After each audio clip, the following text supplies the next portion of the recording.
in Nigeria, Ministry of Finance, of course, a few days ago, set out new measures that will ensure that federal ministries and other government agencies remit appropriate internally generated revenue into the national purse. The government now wants 100% internally generated revenue deposited into the Federation account from all ministries and agencies that are fully funded. A 50% IGR remittance is set for MDAs that are halfway funded, while others are required to remit 50% of their gross IGR, depending on the extent of their fundings by the federal government. Joining us from our Abuja studios to discuss further is Professor Ken Ife. He is a public policy analyst and developmental economist. Good evening to you, sir. Thank you so much for joining us. And I wanted to kick things off to ask you what you make of the new Finance Ministry's directive on these IGR remittances by the ministries and agencies. It's a very important and necessary step going forward. And it is going to take us a very long way in mitigating all the leakages that we have been seeing in the system. I reckon that if you look at the budget, just over 200 billion is being expected from state-owned enterprises. If we get our acts together, this could be as much as 1.5 to 2 trillion naira. And that will go a long way in reducing our exposure to more and more debts. But there's a lot more to this. But I think it's a very, very important step that they are taking to close this gap. But it's not the end of it. What strategically would you say is different in the new regime of revenue remittance, by the government agencies? Now, the Fiscal Responsibility Act 2007 is the major act that deals with public finance management, and that deals also with debts and all of that, and even give the basis for our budgeting process, medium-term expenditure framework and fiscal strategy, all of that. Now, the Act provided for, there are Schedule 2, which are about 80-something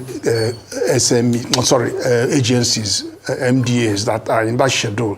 I think it has increased a little bit because I saw some new names that entered into the schedule. It's now about 86, I think. Now, there are 3 categories of these MDAs. The first category is those who are 100% funded by budget. And the law requires them to remit 100% of their revenue. Then there's a second group that are partially funded. And then there's a third group that are wholly self-funded. So in those 2 cases, they're expected to, in fact, at the beginning, if you look at the Act actually says remit, at the end of a fiscal year, remit 80% of your operating surplus. So you would have expended, some of the expenditures may not be eligible, but it is based on eligible expenditure. And there's a formula template which was drawn up some years ago. So you work it out, and then 80% after deducting all your costs that are eligible will now be remitted to government, and then you can put 20% away for the agency. But that was a problem. Many never even put in the account for years. So they now moved forward to say, okay, do this quarterly. It didn't make much difference. Then they now came with 50% cost to revenue. And that is where this one started, where they said, you know what, we're not going to wait for you. We're going to clamp on 50% of this revenue as it hits the account. And then later, we'll come and reconcile. And then that started, but not for all the MDA. Some were exempted, some were there, some were still. But now what has changed is that the Accountant General's office have put their hand on the trigger. So they are now saying, all right, we handle this. So they are now the one, they are right into this. But that is a most important step. It is not the only step that needs to be taken. And I wish we'll have time to talk about it a bit more. But this is what has changed, that they have now said, okay, we are not abandoning the TSA, we'll create TSA sub-account, and then we will have our handle on that. And then also they try and they do. And in fact, if you listen to the president's budget speech, when they signed on January, 1st of January, He said, I want monthly report. And that is consistent with the targets that have been set, and then they want to see what outcome that they are going to have on a monthly basis. And now you now see also the requirement for trial balance. At the end of the month, work out a trial balance. Let's see who is owing who. Obviously, when 50% is taken away, there is a question as to how much the company will fare with the remaining 50%. So on a monthly basis, they will be seeing some picture, and then there may well be a case for adjustment. But if not, they will have to run it all through to the end of the accounting period and then decide who balances who. But that is in theory. But you know, the devil is in the detail. And also the devil is on enforcement. Certainly. Thank you so much for that breakdown. So you mentioned the TSA and the sub-accounts. What does that mean for the TSA? Is that the end of it as we know it? No, it would be malicious to suggest that a TSA is gone. It's not gone anywhere. What has happened is that the system now allows, everything is still heading to TSA anyway, but the TSA sub-account is to enable the Accountant General's office to have a handle on this, because we've gone on trusting the MDAs to do to fulfill all righteousness and tick the boxes, but we're having problems. And there are many problems. We have cases where people will pay. I mean, if you go to a university now, I won't name the university, but if you go to a university and ask for them to give you a copy of your certificate and they tell you to pay 25,000 naira, you may find out that the receipt you get may be a receipt for 5 or 10,000, but not the receipt for the 25,000 that you paid. So obviously something goes into the TSA, but not everything goes into the TSA. But so, you know, the account will capture something, but there's a lot more that can be done. So that's probably what we need to unpack. Okay, well, let's do that. Let's unpack it, because I wanted to ask you about whether this approach is going to curb the abuse of public revenue. So let's unpack the details. Okay, now see, if you look at the Act has so much provisions, but what is largely lacking in the Act is enforcement, penalties, the consequences of infraction. That was weak and that was lacking. I've attended a Senate session, one of their public hearing, and I presented a paper there asking them to tighten the news. Now you have enforcement provisions. In fact, if they just pass that amendment, then you can go home and sleep with your eyes closed. That particular amendment does quite a few things, 3 things. One, it clearly identifies what kind of penalties you will be hit once you has infraction. And then it's not just penalty. These penalties are usually 1 million, 1 million, 1 million. And it's not just to the culprit, but to any accessory to the crime also gets hit. And then it's not just the penalty you get, there's 1 year imprisonment. So you always have it, 1 year imprisonment plus 1 million, 1 year imprisonment plus 1 million in most of the categories of the offense. Then the third one is giving a prosecutorial power to Fiscal Responsibility Commission, because that is a commission set up by the Act to enforce and monitor. So if you give it a prosecutorial power, in fact, when I was in the hearing at the Senate, there was an interesting debate where the EFCC was suggesting that they would do a lot more.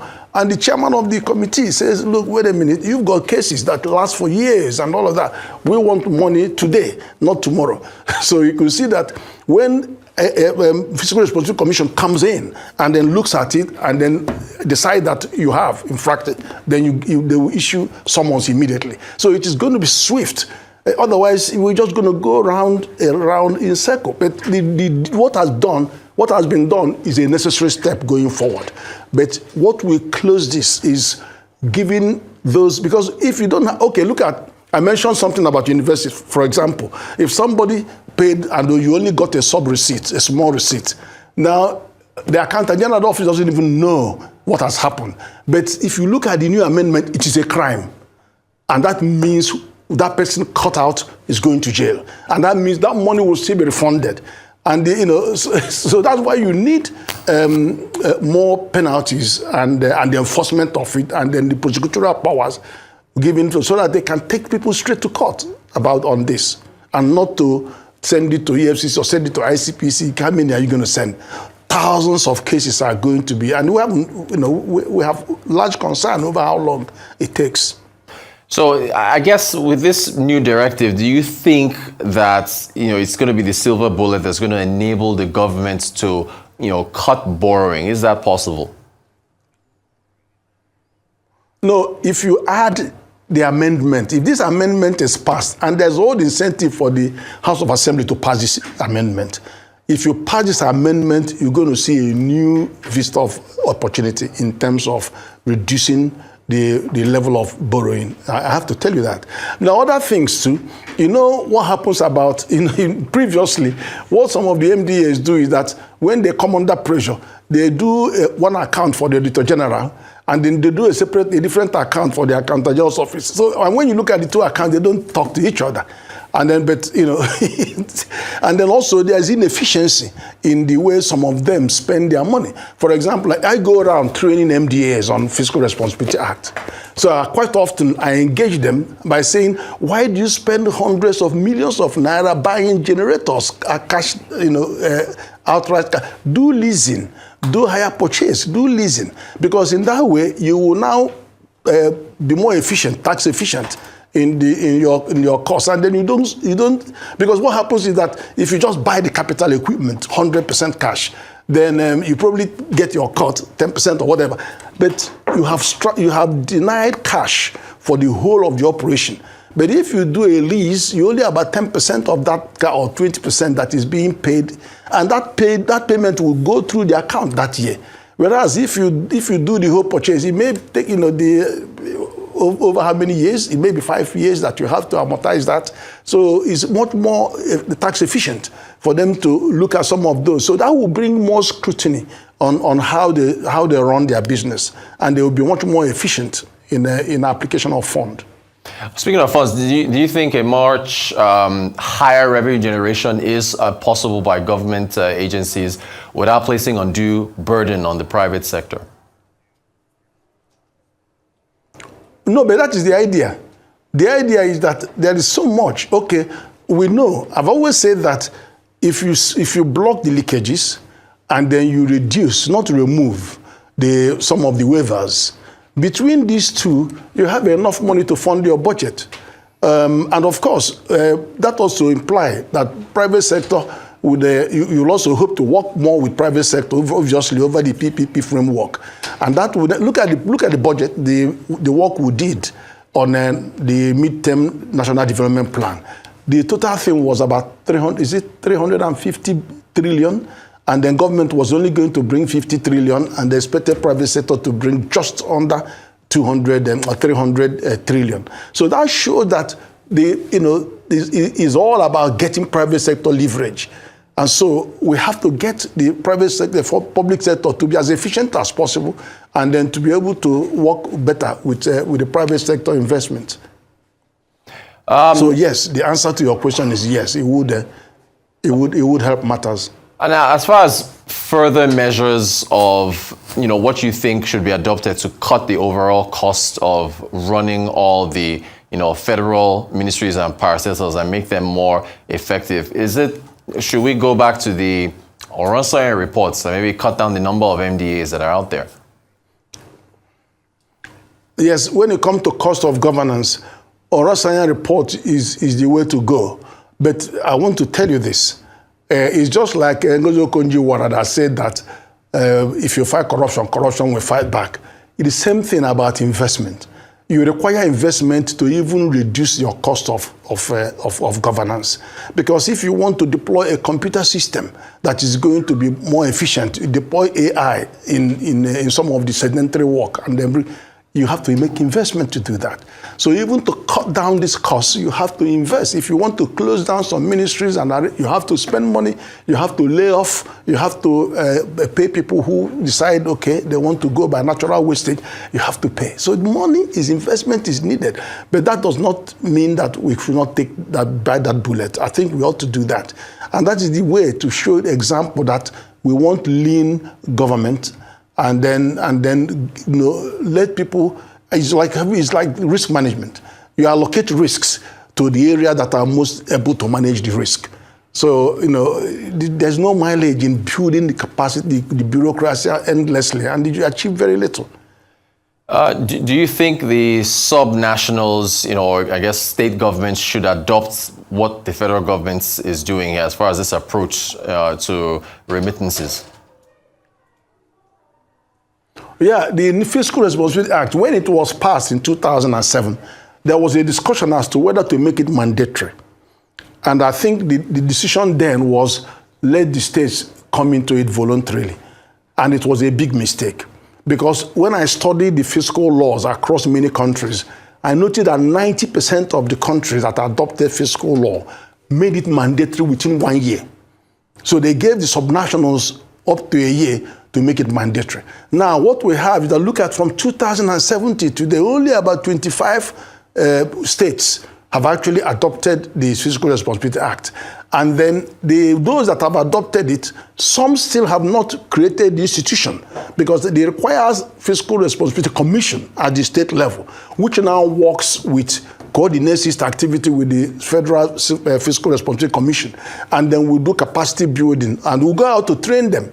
And and then sometimes the actual thing that drives them to come into the net is not because they wanted to, it's because there are certain things, if they want to borrow money, then, or they want to go to the capital market, one of the things that they're going to be asked is, have you adopted this? Then they will have to quickly adopt it and then do the enabling law. And then if you look at the templates of the various FRA 2000 in the different states, there are variabilities in them.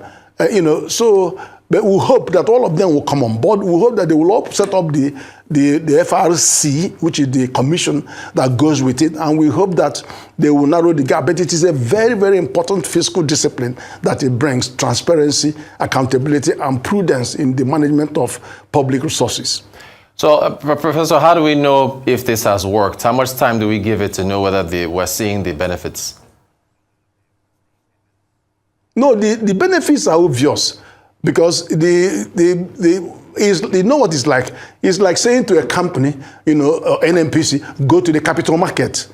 When you go to the capital market, you come under a new regime of pressure, a corporate governance, and all that. Everything you are doing is out there. You are more transparent, and quality management, everything. It's everything. So look at what happened to Saudi Aramco. Saudi Arabia needed 25 billion. They didn't want to go and borrow. They said, tell me the value of Saudi Aramco. It got to 1.5 trillion, go to the capital market. So they went there, they sold 5% and got the money they wanted. But look, from 2019, when they came back to revalue it 2021, it has gone up to 2.5 trillion, the most capitalized company in the world. So these things bring a lot of attention. And don't forget that the corporate world out there are interested when they see that business is being run very well, that the state is being run as a business, and that that they are very ready to receive funds, or work as a partner. So these things send a good message, a good signal to the private sector. We thank you so much for a very extensive and insightful chat, Professor Okenife. Thank you so much for the talk. You're watching the Arise Exchange right here on Arise News. We'll have more for you after the break. Do stay tuned.